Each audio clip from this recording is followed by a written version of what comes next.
ओम नमो भगवते वासुदेवाय। प्रिय दोस्तों, जय श्री कृष्ण। मैं आज आपको श्री पंचम वेद श्रीमद् भगवद गीता के अध्याय 4 दिव्य ज्ञान से श्लोक नंबर 14 का विवरण व्याख्यान प्रस्तुत करने जा रहा हूं।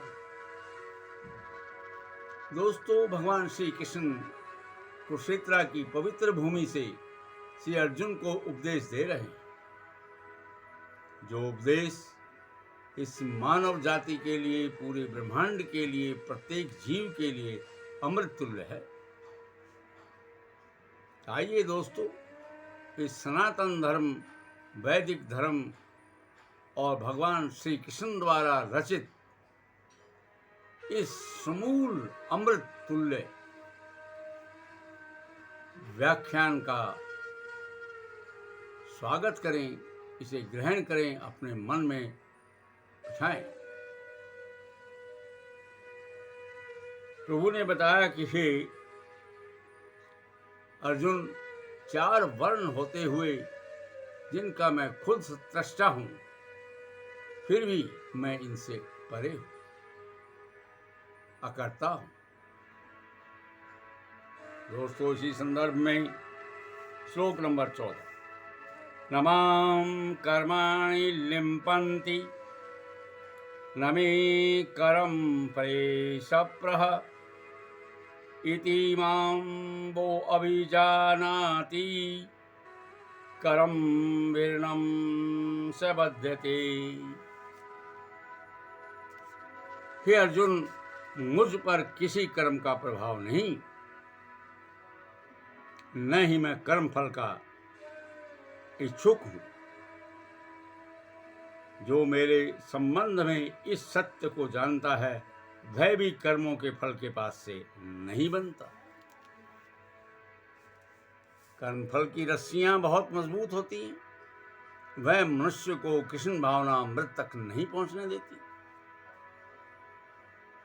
जिस प्रकार इस भौतिक जगत में एक संविधान का नियम है कि राजा न तो दंडनीय न ही किसी राज नियमों के अधीन रहता है, उसी तरह यद्यपि भगवान द्वारा भौतिक जगत के सृष्टा हैं, किंतु वे भौतिक जगत के कार्यों में प्रभावित नहीं होते। वाह! सृष्टि करने पर भी इनसे पृथक रहते हैं, जबकि जीवात्माएं भौतिक कार्यकलापों, सकाम कर्म फलों में बंधी रहती हैं, क्योंकि उनमें प्राकृतिक साधन पर प्रभुत्व दिखाने की प्रवृत्ति रहती है, जिसे संस्थान या स्वामी कर्मचारियों के अच्छे बुरे कार्यों के लिए उत्तरदायी है। कभी नहीं होता। कर्मचारी इसके लिए स्वयं उत्तरदायी हैं। जीवात्मा अपने अपने इंद्रिय तृप्ति कार्यों में लगी रहती हैं, किंतु वे कार्य भगवान द्वारा निर्दिष्ट नहीं होते।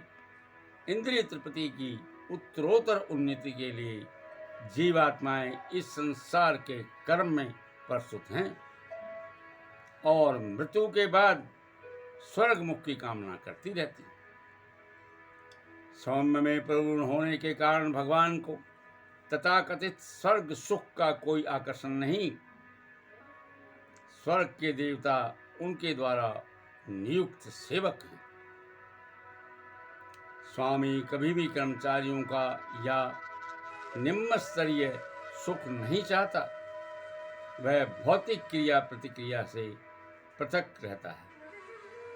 उदाहरणतः पृथ्वी पर उगने वाली विभिन्न वस्तुओं के उगने के लिए वर्षा उत्तरदायी नहीं, यद्यपि वर्षा के बिना वनस्पति नहीं उग सकती।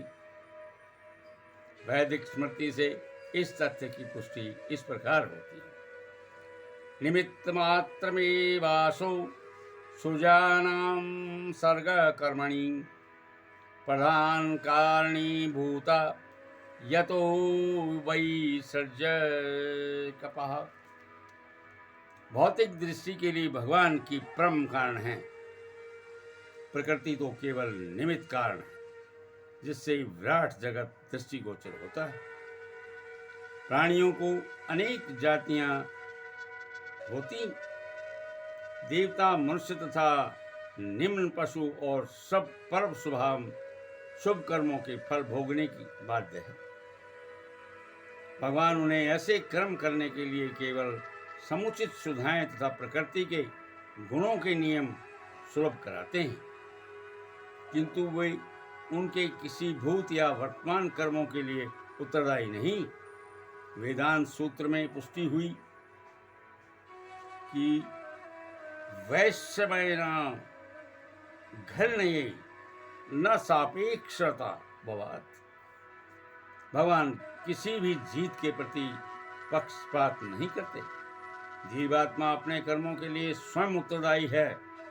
भगवान उसे प्रकृति अर्थात बहिरंग शक्ति से माध्यम केवल सुविधा प्रदान करते हैं।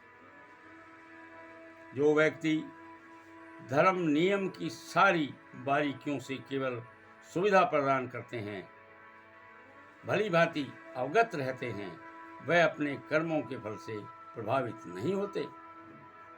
दूसरे शब्दों में, जो व्यक्ति भगवान के दिव्य स्वभाव के परिचित होता है वह कृष्ण भावना अमृत में अनुभवी हो जाता है।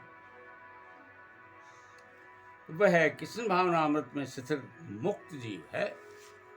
दोस्तों, इस प्रकार मैंने आपको श्लोक नंबर 14 का विवरण व्याख्यान भेजा। कृपया स्वीकार करें, पसंद करें, अपने दोस्तों को प्रेषित करें और चैनल को अवश्य सब्सक्राइब करें। धन्यवाद दोस्तों। जय हिंद, जय भारत।